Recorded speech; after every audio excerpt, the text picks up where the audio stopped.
It was a plain publicity proposition, Creel recalled, a vast enterprise in salesmanship. Creel was a pioneer, you might say, in the field of public relations.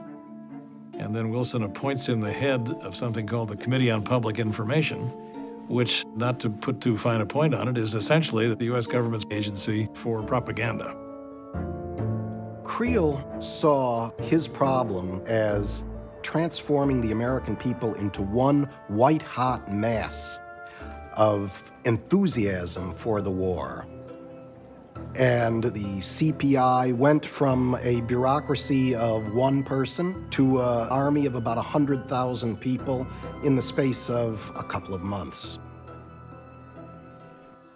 The CPI mobilized movie stars for the Liberty Loan message. Mary Pickford, Charlie Chaplin, all of the greatest stars of their day. Celebrity culture is just starting to emerge, and they can turn out crowds, and those crowds then become some of the biggest rallies that you see on the home front during the war. Creel even found a way to push his message when the movie screens were dark. In between every reel of film, there was a 4-minute break when the projectionist had to change the reels.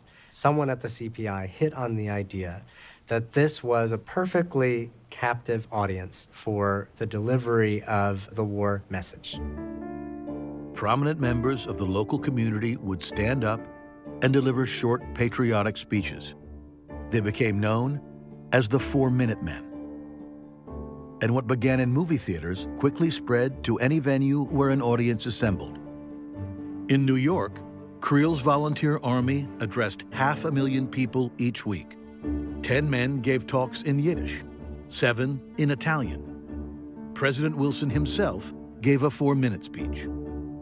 These 4-minute men would give a talk on some aspect of Americanism, why we are fighting, what are the principles we're fighting for.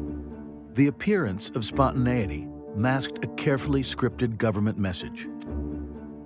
These were no haphazard talks by nondescripts, Creel insisted, but the careful, studied, and rehearsed efforts of the best men in each community.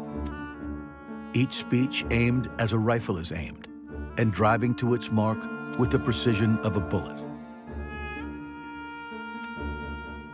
They were guided by a central authority, but always in the own words of the individual giving the speech, and he was usually a person who was known in the community. He was not saying, this is what the government says. He was saying, I'm an intelligent person, successful person, this is what I think, you should think this way too.